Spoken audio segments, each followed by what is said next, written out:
All right, Steve. Would you go by Steve or Steven? Either one works for me. Okay, Doesn't good. matter. Well, I'll call you Steve then. I appreciate you coming on. I think your PR person connected us. Maybe she was looking for places for you to be a guest. I think that's how we connected, or through LinkedIn or something. Yeah, we've got a little team that kind of pitches our story out from what we did on Kickstarter surrounding PARKIT and Sure. our product. And every so often we get very lucky and we find people like you and they invite us on the show to share a little bit of our story. Yeah, I So appreciate it. I have a good friend of mine, Andrea Pass, who's a PR specialist, and she brings a lot of entrepreneurs or inventors on the show. So we've had people that have invented stuff for home use. We had a guy, actually, I don't know if this episode's out or not, but he's the president of UIA, mhm.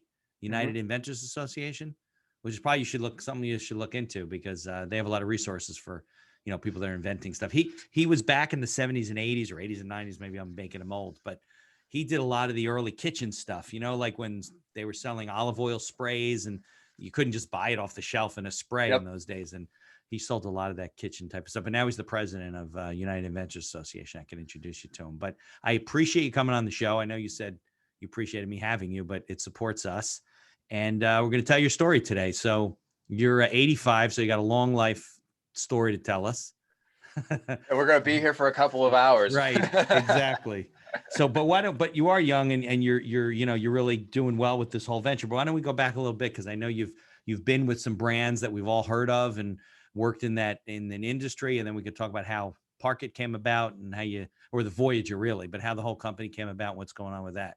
Yeah, so background. The best way to kind of start that off is with college. I went out to school in Orange County at Chapman University. Okay. My grandfather was a finance guy. My dad was an Air Force navigator. My mom was a school teacher, and Okay. through that was always exposed to the finance things of life because my dad, being so process oriented, picked up what my grandfather was teaching him. And so went to school, thought to myself, let's get a finance degree. That's what Being an everyone else in the accountant, family right? Of does. course.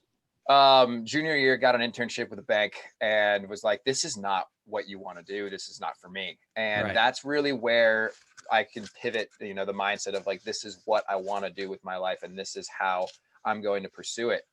And that's when I started pursuing the ability to align my passions, which are outdoor adventure. I don't know if you're watching this on video, but like you can see my garage. I've got snowboard equipment. Somebody We've got might be posters watching on a the wall. video. Yeah. We've got the chair right here, the Voyager That's a that we're gonna. surfboard above your head, right? That's a surfboard above my head, and there's 6 more along the wall that you can't see Fishing outside the rods. I frame. say fishing rods Yeah. above your head. And I was like, how am I going to be able to build a career that aligns with the lifestyle that I like to pursue? Yeah. And that's where I started diving into opportunities with brands like Oakley. I Uh-huh. was fortunate out of school to join the marketing team there for a bit of time and learn a lot about what goes into the processes and marketing plans that have built Oakley into this, multi-billion-dollar company. Yeah, I think Um, a lot of people, like growing up, right? You're not taught to like those two things can be together. It's like yeah, this is what you like to do and this is your job. So go do your job and you can do what you like to do on the weekends or something. And I think that's a lot to be said that you figured that out younger hmm than, people are 50 or 60 or my age and they're like, I hate what I do. Well, what don't you like what you do on the weekends? I do. Well, can you do anything as a job? Well, it's a little late. I'm 55, I'm 60, whatever. And yeah. it's good that you determined that early. And it's funny, like one of the things that I've learned, the more that I've transitioned out of the like formal W-2 work world and into the entrepreneurial side, Right.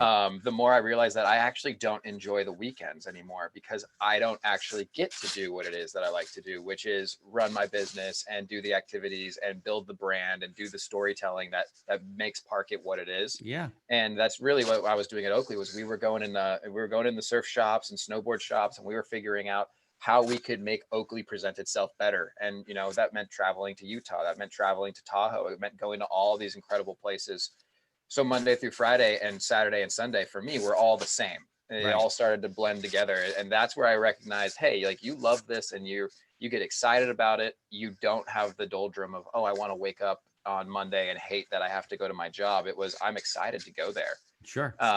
And then, this is like the next stage in the chapter was I left Oakley and went over to Quiksilver. And I That's a joined, surfboard company, right?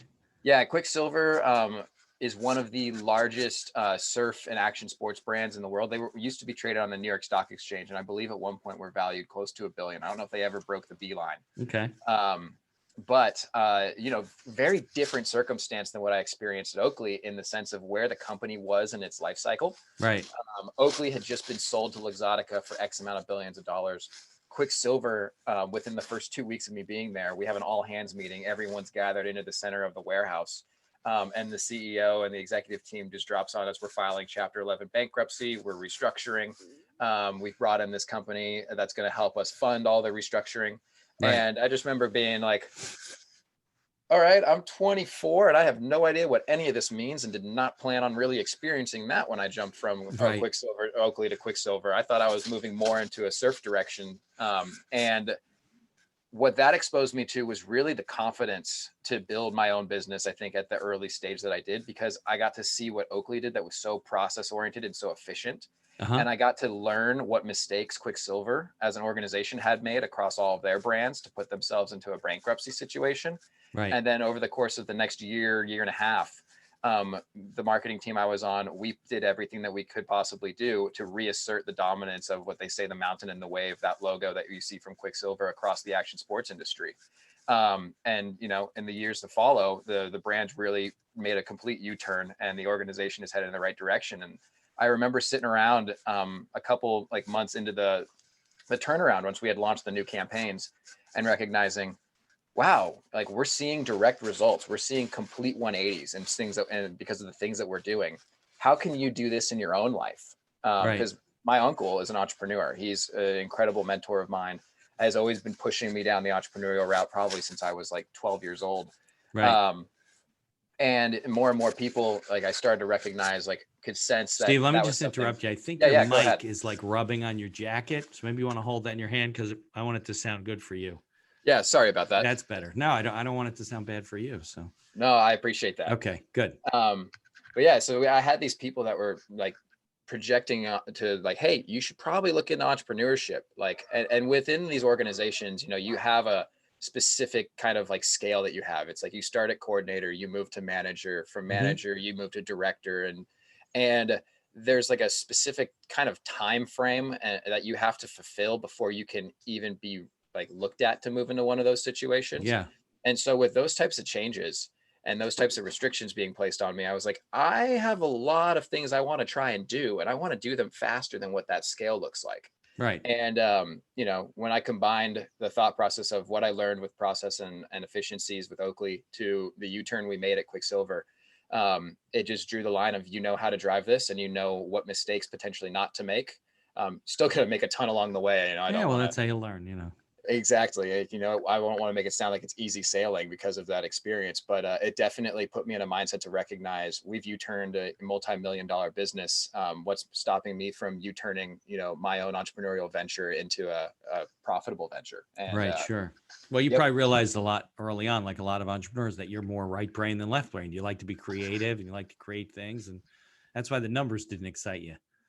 Oh no, the numbers still excite me. They just I get just have dollar signs next to them, right? Yeah, the best is when we go out and we take some photos of the Voyager with some friends, and we throw a camper van in the background, and then we remove the camper van and we have a friend fishing out in the distance, and the chair's by itself, and we get to find out, because of the way that marketing works. This is new, basically because of what Facebook's been able to create. Yeah. But we can look at that and go, hey, the photo with the van performed better than the photo of the fisherman, vice versa. And so we get to actually see the merit financially of what our creative capabilities are as a marketer and as a creator. Yeah, because it's easy to test things now. Yeah, which is incredible. I'll circle back to at Oakley when I was there. The executive team looks at us and goes, here's a bucket of cash. Use this bucket of cash to support sales. And so we're just, this sounds cool. Do you think this will work? What's our distribution channels on this? Let's throw it this places. It's working, but there's no measurability to it. We're basically throwing stuff at the wall and hoping it works. Yeah. Now it's well, this is exactly what we're going to do, because we've seen time and time again that this process and this type of creative engages the best. That engagement results in these types of revenues. Then let's just keep the cycle going. And it's incredible the way that they've changed the things. Just in and it's important. You don't have money to dump into advertising and things you can't measure. You have, like every other entrepreneur, you got a limited budget. You got to use it wisely. Maybe Oakley or some big companies can dump money different places, trying different things, which is sometimes why they get in trouble. But you just can't, most small business owners just can't afford to do that. They have to measure what they're doing. They got to be careful about it, and quickly figure out what's the best. What did you say before? What's the best performing, what's the best performing ad, creative picture, whatever that, right. Creative is the best word. Yeah, absolutely. So, all right. So then where were you at this point? You were at Quiksilver? Yeah. So this is 2016. I'm at Quiksilver.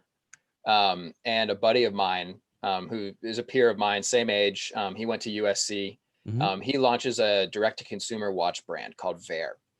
And we all go camping one night, and we're in San Onofre, California. We're all outdoor surf-oriented people, and so we're doing what we love to do. And he's telling me about his watches, and I'm starting to have kind of well, okay, like, if you're doing this, what's stopping me from doing this? This is where I'm really starting to have the light bulb moment of where I can really probably come up with some form of idea and take what I know from marketing and branding and put a brand behind it and build it.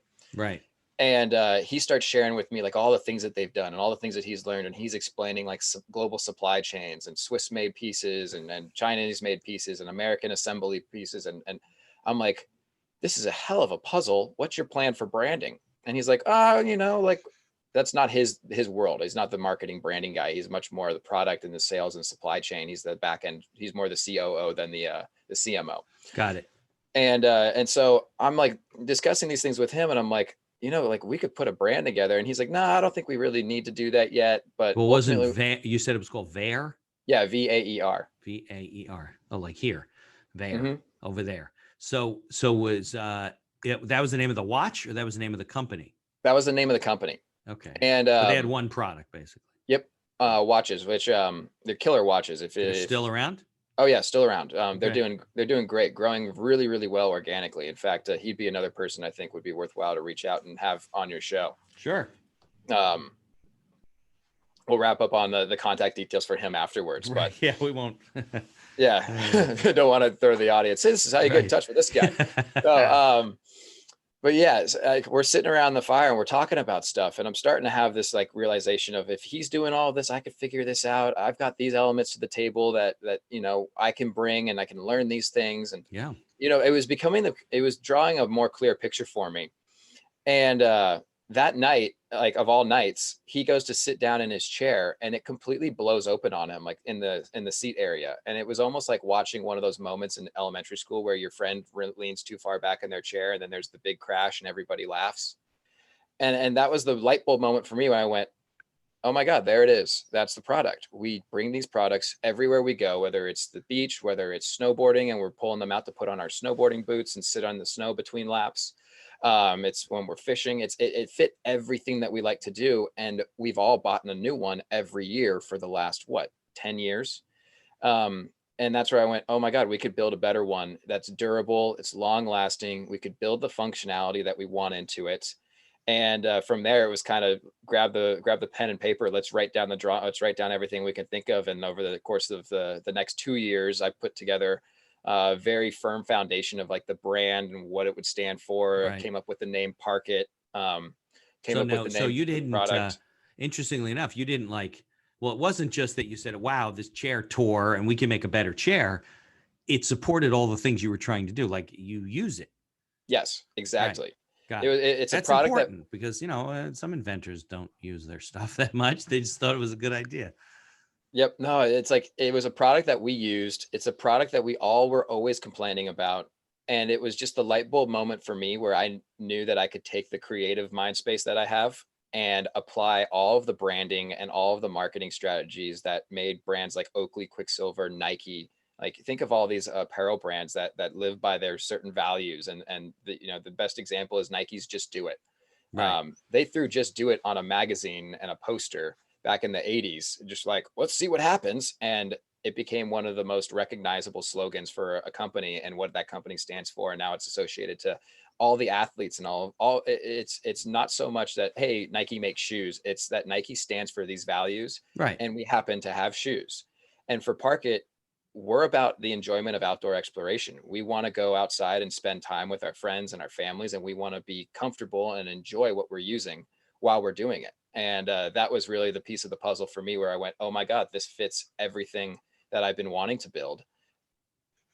Let's get to work. So how do you start building a chair? I mean, you don't go to the, what do? You call a chair manufacturer, say, hey, we're looking, can you brand it up for us? I mean, what did you do? Oh my God. So this was how naive I was to product design. Right.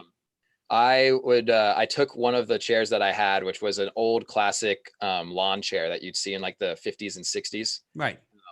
And I drove that with thing like the nylon straps, like in yellow or green or something like that. Your grandmother had them, right? With an aluminum frame. Mm-hmm. Yeah. And I took that because that was the aesthetic that I knew we wanted. I was like, this is the aesthetic. It's classic. It's timeless. Everybody has a nostalgic feel to them, and they're gorgeous in my opinion. I think they're still great looking. You could throw it on any patio today, and they're great looking chairs. And so I knew I wanted that aesthetic.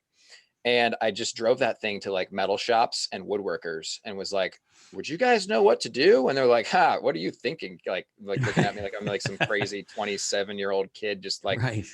And, it took me about 4 months to realize like none of these guys that you're knocking on these doors or making they have these no phone calls idea. to have any idea like really what you're trying to do. And none of them know the direction. And it was like, they'd meet me and they'd be like, Mitch, you should go check out this guy. You should go check out this guy. And it was right. just You're this running constant, around like with a chicken with your head cut off.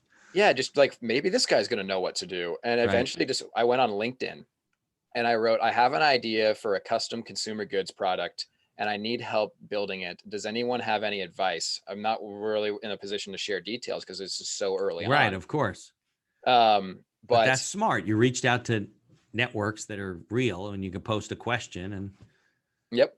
And I ended up, you started connecting with people, right? And I ended up having an old coworker of mine from Oakley who had just actually built his own consumer goods product. They built a truck tailgate pad that has 2 pop-up chairs in it. So the chairs fold down, and when you drop the tailgate down, you can pop the chairs up.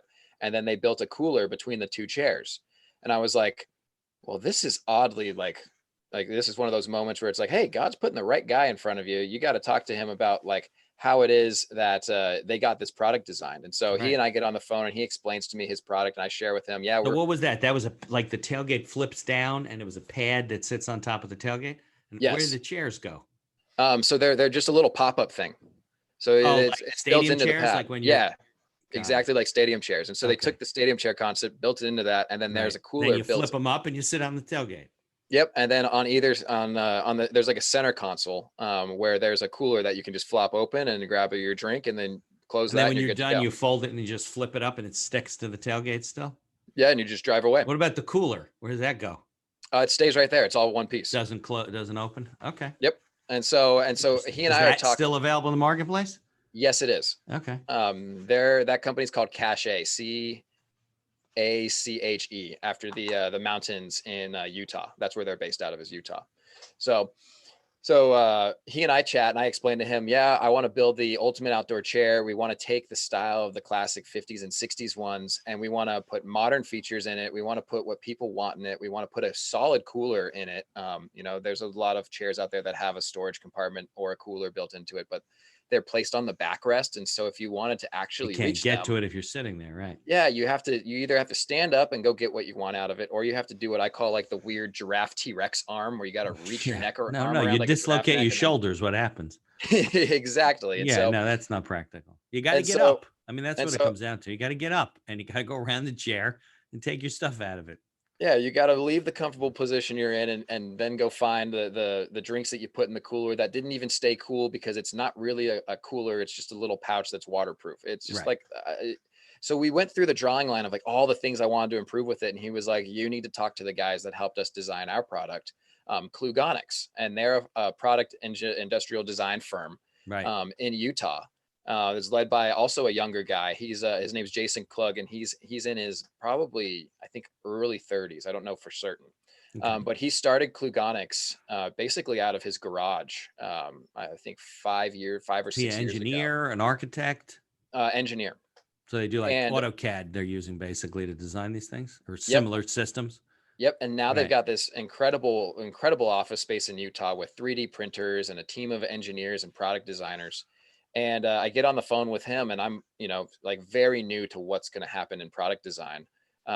But the reference from the guys at Cache was just so helpful, and kind of like putting me in a position where it's like, okay, he's built this product for them. It's in alignment with the quality and similar features that we want for ours. Okay, like, let's have this talk. And he presents, this is what you're going to go through. We're going to go through the ideation phase, where we're going to make sure that we align on what it is visually that our goals are. We're going to go through the design for engineering phase, where we're going to go through the CAD and the modeling and the tooling, and understand what those are going to look like from a digital perspective. And then we're going to go through. You said it was in Utah. They were in Utah. Yep. So did you fly out there? Oh yeah, I've flown to Utah so many Wasn't times the now. I'm days of debating. Zoom, so. No, I was flying out to Utah probably 3 to 4 times a year, so once a quarter, to meet with them to review things. And then, the final stage was design for manufacturing, which is where we start building the prototypes, and we start understanding, okay, what do we need to relay to a manufacturer to build this product? Because Right, sure. you don't just give them a prototype and here, make it. Yeah, exactly. It's not going to come out right. Yeah. And we didn't want to private label anything, because Right. private labeling, like, we could easily have gone on Alibaba and gone, these look right, let's put our logo on this. And people have done it. Yeah. People, I don't want to knock it. It's definitely a solid business model. But for us, we knew that we wanted to create something that was a complete differentiator to what existed on the market. Sure. And so, we're having this conversation with Jason about what's going to go into all these 3 phases. And I'm sitting there like, this is going to blow through my entire savings account. How are we going to do this? Yeah. And he sends me over a quote for it. And I look at the number at the bottom, and like, basically, like, my gut just kind of drops, and I'm like, oh God. It was like 10 times your savings, right? Not 10 times, but it was up there. It was to a point where I was like, okay, how are we going to figure this out? Right. And like, in my mind, I'm thinking, like, business net 30. So he's going to want this net 30 based upon the marketing things I've done in the past. Doesn't he need a deposit? He's not going to do it for free.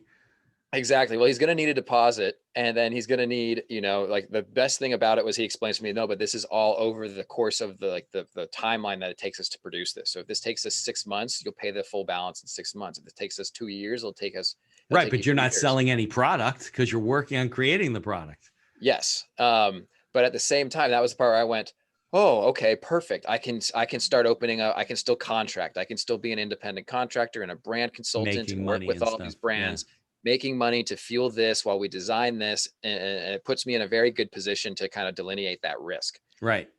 And so Jason and I get started, and oh my God, their team is absolutely incredible. Like, I remember getting the first deck for the ideation thing, and I saw it and was like, you guys literally took everything that was in my head and just turned it into a visual. Like, what do we do next? And it took us quite some time and a couple of years to get it to the quality and the standards that we set for it. Right. But it was a hell of a ride to get to, just figuring out how are we going to build this thing. Yeah, and, sure. It's a good learning experience, I'm sure. Finding the right people and finding the experts, even though the cash value at the bottom of it, I've learned paying for that expertise up front is just huge dividends down the line, in terms of what it is that you want to build, especially if it's something that's custom and unique and a differentiator to what exists on the marketplace. Did you have any hiccups along the way, like you were designing something and then you went to manufacture and it came in and the parts didn't fit together, or is something wrong? Yeah, the first thing we did, well, the framing was one of the easiest things. Okay. Getting that built was very, structurally, you build it in CAD, get it made in a prototype.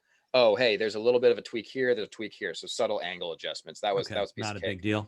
The challenging part was taking the fabric that creates the woven patterns, right, and figuring out how we were going to actually make those in ways that we could customize it. Like, one of my early visions for it was to figure out, like, what could we do that was like, I don't know if people have seen these shirts, but there's these shirts out there that are like a full moon and there's a wolf on a mountain howling, and they're like purple and kind of tie-dyed, but they're very, I think so. Right. Super, super detailed shirts. And one of my thoughts was, what if we're able to put that on these chairs, you know? And so that's me just going full creative mode, and then finding out the limitations that exist within production. And so that was our biggest challenge, was like, all right, let's try this fabric style and let's apply ink this way. Oh, the heat transfer didn't work and it's starting to fade in our testing. Okay, we don't want to do that. What if we do a woven? Well, then what's the machine capabilities of the woven? How crazy can we get with the patterns? And so that was the piece of the puzzle that was definitely the most challenging, was figuring out the patterns and how. So how custom can you do them now? We have a couple patterns that are live right now on the site. One of which is called Calico, which is a 3-color pattern. It has a jacquard kind of very kind of like Native American inspired pattern. Like the one behind you, or no? No, not this one. This one just Okay. has a very simple like squares going side to side like this, and then Got there's it. lines. So that one was a piece of cake. And there's no intercolor within the lines. The Calico one, it has very much like kind of like a Mexican blanket style or Uh-huh. Native American type of like element to it. And so there's a lot Right. of earth tones blended in with each other. And that Got was it. the piece of the puzzle for us that we're like, how do we do this, and how does this print correctly, and we maintain the quality and the structure of everything. And that one was the most challenging, but it was cool to figure that out, because it started to open our eyes to what else we could build, and now treat that as kind of a canvas, and we can try to build it. So that's been kind of fun for the creative side of my life. So is this, hold on a second. This should show up. I think this will show up on the video. Where is it? This, yeah. So this is the basic chair, right? Wait, it's not up yet. Now you can see it, right? Yes, that one is called Classic Blue. Got it. Oh, and I see there's so which one's the Calico down here? The red one. Oh, okay. So let's click on that. Let's take a look. There you go.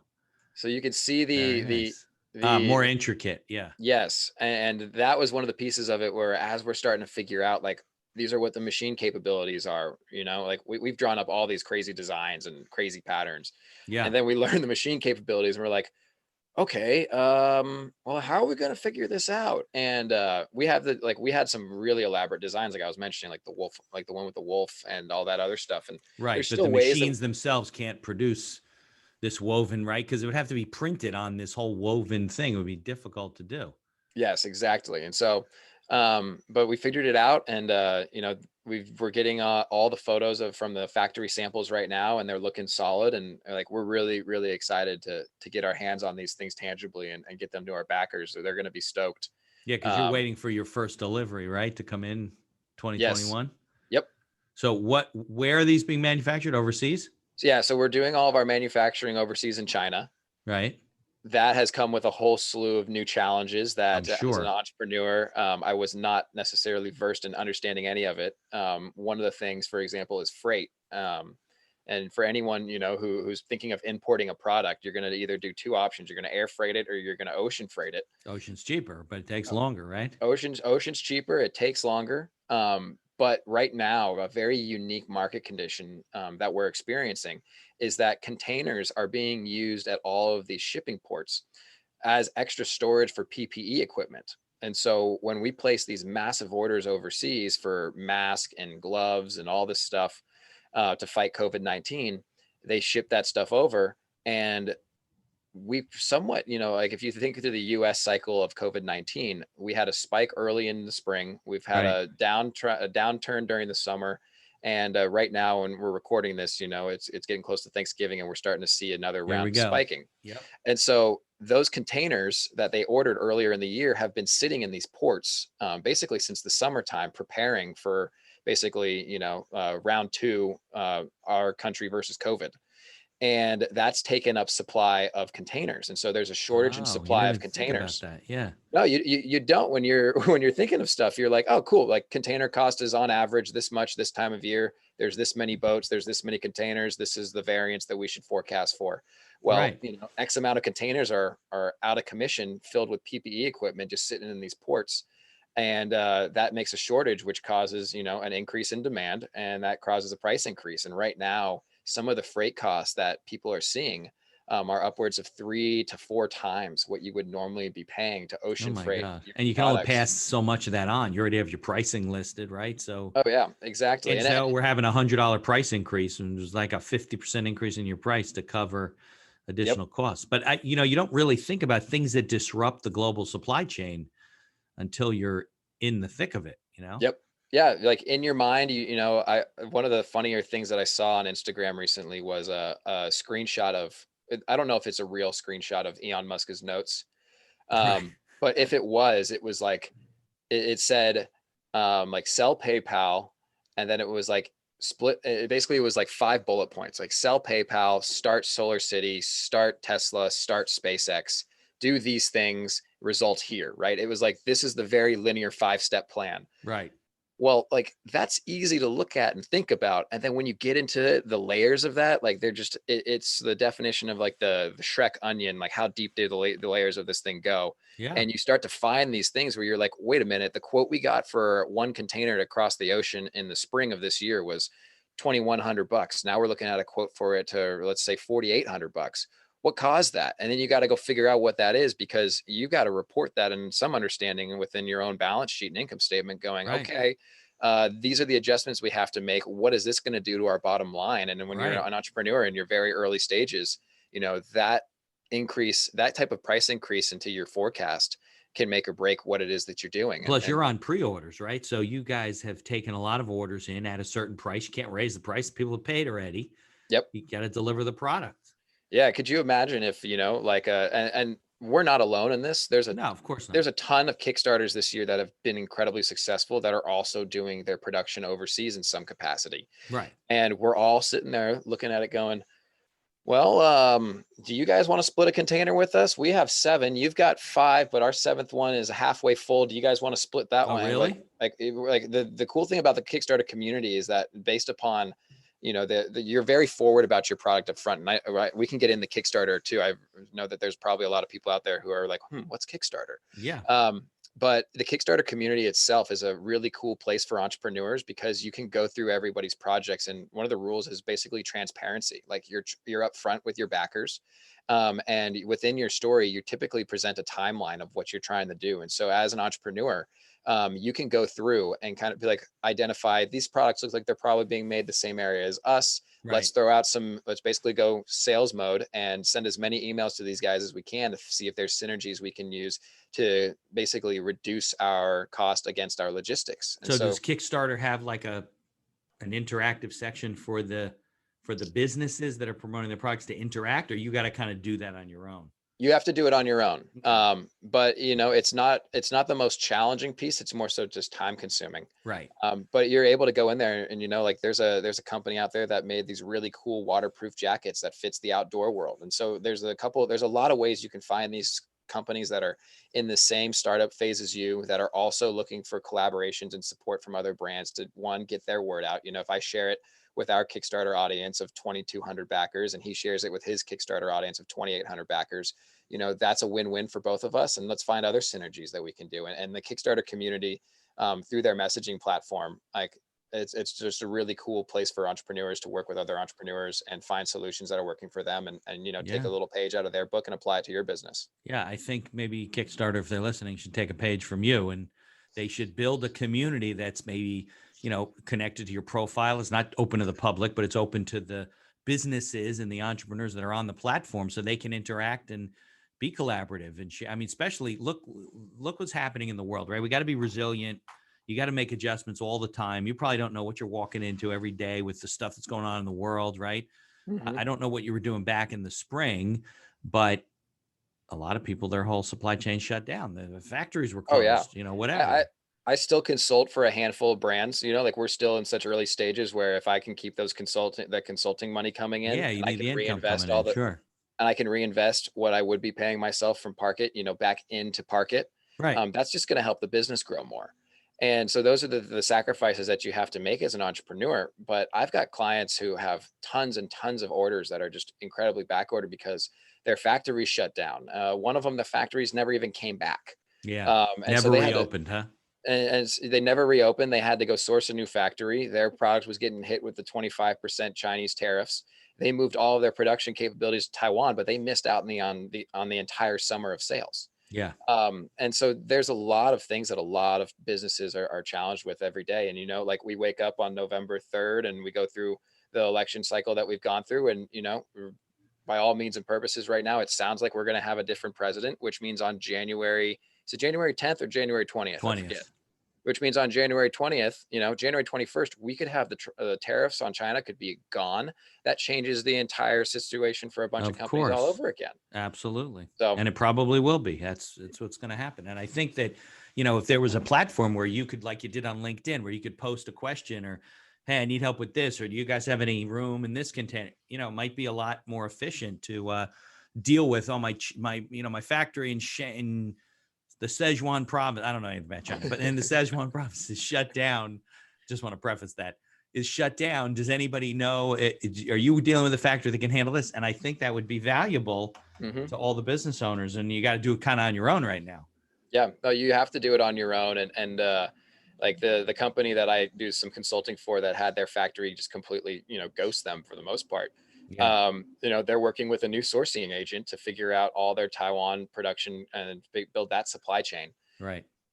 All right. So I know we've been on for a while, so I don't want to miss the product and talking about, what it is. So what's it made out of? Is it lightweight material or just aluminum? Yeah. So our chair, the Voyager, is built out of aircraft grade aluminum. Okay. So it's a little bit heavier than your standard outdoor chair. But with that aircraft grade aluminum, it's some of the strongest aluminum you can use for the construction of an outdoor chair. And does it have straps to carry it on my back if I'm walking somewhere and need hands free? It does. It has 2 straps that connect to the back. And then there's 2 joints on the side of the chair that create a backpack orientation. You can also extend the straps and use one strap. So you can carry it over the shoulder, like, a purse or a tote bag. And if you wanted to wear it across the chest, like a satchel, the way I describe it is like when a guitarist is on stage and he throws his guitar behind his back and talks to the audience. Right. You can have that style also is built into it and designed into it as well. So there's 3 carry styles depending upon your preference. Okay. We've got wood armrests built into it that are sealed, so they're weatherized and weatherproof. Okay. The fabric is a woven polyester, so it's soft. Instead of that nylon that people are typically sitting in these outdoor chairs that has a bit of like if you've ever sat in it, it's like a hard, crunchy feel. Yeah. So if you're Especially if in it's cold shorts or right. if you're at the beach or something, it's not comfortable against your skin. And so we eliminated those issues. And then the 2 pieces of the puzzle that we're really excited about are the cup holder and the cooler. The cooler it's a welded, sealed, and insulated cooler, which means that it's going to maintain ice for 8+ hours. I actually did a test. What's it made out of? It is made out of I don't know how to pronounce it correctly. It's like a nylon PVC blend. Okay. And it's but like it's designed to hold, what is it? It's like a double walled or something. It's designed so it doesn't melt the ice so quickly. Yes, it's double walled, and that's where that insulation piece comes in. So there's basically a barrier between the exterior of the cooler and the interior of the cooler that's insulated, and it acts as that insulation piece.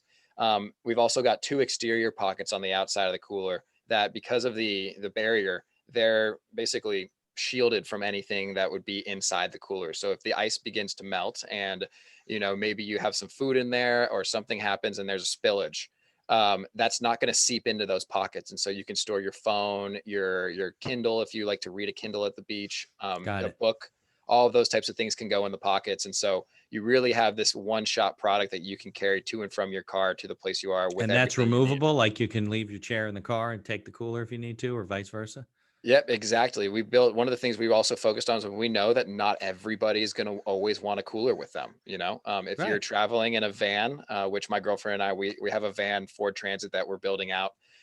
We probably need to maximize the amount of space that we have. And so for us, we were focused on it. Like, let's build a product where you can detach the cooler. And then when you're going to your kid's sporting event and you've got 3 days of soccer games to be at, you can reattach the cooler and you've got that there for you throughout the day. Right. And then the cup holder is a fun little piece. Most chairs, the cup holder is built in and it's fixated on one side of the chair, which doesn't typically in culturally, that's always been in an appeasement to right-handed people like myself. Our cup holder is actually interchangeable. You can quickly pull it out from one side, sit it to the left side, and put it into the left. So basically, if you're left-handed, right-handed, you're good to go. It also allows you to purchase 2 cup holders. So if you have 2 of them, another one, right? If you have 2 of them, you can have your phone in one cup holder playing music. You can have a beer in the other one, or you can have 2 drinks. Whatever you want to do with it, you can install and interchange those however you see fit. The other fun thing about the cup holder, and this is the piece of the puzzle of it that I get really excited about, is that it's actually built to hold cans, canteens, like your Yeti water bottles or your Hydro Flask, and coffee mugs. There's a small U-shaped cutout that's built specifically so when you wake up in the morning and you put on hot tea or hot coffee while you're camping, you can put that in your coffee mug. You can put that coffee mug in your cup holder, and you can easily reach over and grab the handle and pull that out without having to grab the hot cup and potentially spill that all over yourself. Like a cozy type of thing that wraps around the. Yep, exactly. So It was a fun piece. It was definitely a really exciting piece to make because we were like, wait, how can we make the cup holder different and make it super functional? And we Right. really nailed it with that. So You just probably a never couple. thought in your lifetime you'd be so excited about a cup holder, right? No, really, I wouldn't. I mean, like this thing fits right into it, and then Oh I yeah, can that's throw a one of the book on. problems, right? A lot of these bigger coolers now don't fit into your cup holder in your car, and Hmm. yeah, that's definitely you think of it as a little thing, but it's definitely a design challenge because now we are getting bigger. People want Yetis and stuff that's more, what's the word, substantial and Yep. holds more liquid and stuff like that. And then you sit down in these old chairs and you might as well just put it on the ground. It's not going in the cup holder. Yeah, and I'm one of those people that like, despite being such an outdoor enthusiast and surfer, I hate sand. Sand tracks back everywhere. Yep. It's like the glitter of the outdoor world. Yep. And like I don't want to put this in the sand because I don't want to then put this in my car and then look in the cup holder in my car and see the sand and then bring it into the house and now it's on the table and there's more sand. One I year don't we were want at that. the beach. This is when my kids were little, and there was some sort of a big storm that was blowing sand around and rain and whatever. And we had to leave that day I was finding sand in crevices and nooks in the car for years. Hmm. It just gets Yeah. everywhere because it's tiny little grains. And so with the cup holder, it was like, well, let's put this in a way where everybody's drinks are above the ground at all times. And it's a can, a canteen, a coffee mug, a White Claw style can, you name it, it fits in the cup holder. And it's easy to wash. Oh yeah, if you just pop it right out, you can put it in the dishwasher if you wanted to. Oh, okay. I hadn't even thought about that until now, but you realistically just take that thing out, it's a piece of plastic, put it in the dishwasher, It run won't it, and melt. no, shouldn't No, it melt. can't because you put hot and cold. Yeah, right, of course. That would not be good because it can melt in the sun if you're sitting Yeah, that'd be a big problem. at the beach. Definitely. All right. Well, I think it's really cool. So let's talk about this because we'll figure this episode will be coming out March, April, right? There Okay. may be product available, right? When we're talking, when they're hearing this, right? Yes. Yeah. So we're supposed to have our first delivery in either mid-February or early March. Okay, good. Um, at which point we will be changing over our website from pre-orders to available now, which I cannot tell you how excited we are to put I'm available sure. now on our Cash website. flow makes people excited. Exactly. I mean, we've been really lucky that we have an incredible group of backers and customers right now who are pre-ordering our product Being and patient. Yeah. yeah, they're following the story and they're asking us questions about this and like it's really cool to see how this community is being built around our product and our mission. But in March, we'll be available for retail online. It'll be in our warehouse. You can go on our website, www.parkitmovement.com, check it out, throw it in your cart, order one, and our warehouse team will slap a label on it and ship it to you with anywhere within the 48 unit I can't say that word. Continental. Yeah, anywhere within the Contiguous states, continental, contiguous. whatever There it we is. go. Everything but Alaska and Hawaii, right? Everything but Alaska and Hawaii, and we're And the working on protectorates. figuring out Hawaii and Alaska. They're just a little bit Can't trickier. order of it in your Guam or Samoa, huh? No, Guam and Samoa are going to be a little bit MIA for a while, but Right. those are the stages of starting a business. Is Right. we get But a this lot will of be good people. timing because you'll be coming into the spring. The Yes. product will be available. So people should check it out online. We'll put the links in the show notes. And is there anything on the slate for next products or things you're working on that are on the drawing board or ideas or things that you can share? I've got a couple ideas. They're very, very early stage. Okay. So, for at the moment, we're going to hold back Don't jinx it. Let's not talk yeah, about exactly. it. But for us, it's more so a matter of us ensuring that our supply chain can meet the demand that we know from a marketing and brand standpoint we can Yeah. create. If our Kickstarter campaign taught us anything, it's that we have the potential to really grow this thing into a household brand in a similar sense of, what some of the brands before us have done. Yeah. And the biggest issue from what I can tell that a bunch of my clients from a consulting side and brands that I see, the biggest issue for them is not so much selling their products. It's making sure that they have inventory coming in and then Yeah. nothing. And I think the biggest thing with that has been some of the shutdowns and things we have experienced this year with COVID. But in regards to, the way that Facebook and all of these digital sales tools work, whether you're marketing on Snapchat, Pinterest, Google, whatever it is, they've really refined the process down to the point where as a front end sales and marketing person, you can identify this is what's working for us. Let's keep rinsing and repeating this. is our warehouse full? Right. Do we have stuff to give people? And if you can make sure that your warehouse has product in it and you utilize those tools, the sky's the limit. And we're hoping that we have a really great 2021, and in 2022, we become a very nationally known brand, and maybe a little bit ambitious in being that fast, but it's better to be ambitious. Don't be not yeah, ambitious. the tools are definitely at our disposal. And so it's a matter of just putting the head down, getting the hard work done, and bringing this brand to more people. And I assume you're using third-party management, inventory management. You don't have a warehouse where you're keeping this stuff. You're using a company, public warehouse that warehouses it for you and ships it for you. At the moment, we're actually going to be doing our own warehousing. My uncle, who I mentioned earlier, he has a warehouse here. Oh, we're nice. set up in Oceanside where he's got a good amount of extra space in it. And so we're going to really refine that process for ourselves first, Right. which is going to give us, one, ownership of that process and teach us what works best for us. And that way, when we shop those 3PLs and those third-party logistics companies that can help support a higher volume, Right. we'll be able to explain, these are the pieces of the puzzle that we know that we will need. Does your service offer these? Right. And it'll put us in a position, I think, to make the right decision with a 3PL going forward. Is the chair shipped to you ready to go to a customer, or do you have to repackage it? No, they come to us. And so when you're shipping, I don't know how detailed you want to get into this, but when you're Just shipping, curious you typically have your master carton, Right. and your master carton contains X amount of units. So for example, if we were making towels, we're going to have a master carton. That master carton could have 30 towels in it. Right. And so for us, our master cartons contain 4 chairs. And so that all gets loaded into the containers. Not with coolers though yet. No, the cooler, everything's attached. So Oh, that's it is. final, Okay. final product It's stuffed in all there. it's all assembled over there, put together, made, assembled, comes in. Yep. You just have to do a quality control test or something. Yeah, we got to do a quality check. We got to slap a label on it, and we got to confirm that the other add-ons that people may have purchased through our Kickstarter campaign, our backers had an opportunity to purchase T-shirts and extra cup holders and other accessories. Got it. And so then we got to, who gets this, add these items to it, and out it goes. So what's let's talk since we're running out of time. Price point. What do these things sell for? You can just check the website, but let's talk about it. Yeah. So right now they retail at $209.99. Any pattern? Any pattern, $209.99. Okay. We offer a discount when you buy 2. So you'll save an extra 10% when you buy 2. And during the holidays and during other special sales times of the years, like 4th of July, Memorial Day, Labor Day, those are going to be big sale days for us. We'll have, enhancements against those sales to be determined on what they are. But if you want early access to any of those types of things, sign up for our newsletter. You'll get notified a couple days in advance before the sale. And, in some circumstances, you may have access to a better deal than what we present on the website because you're a part of our community.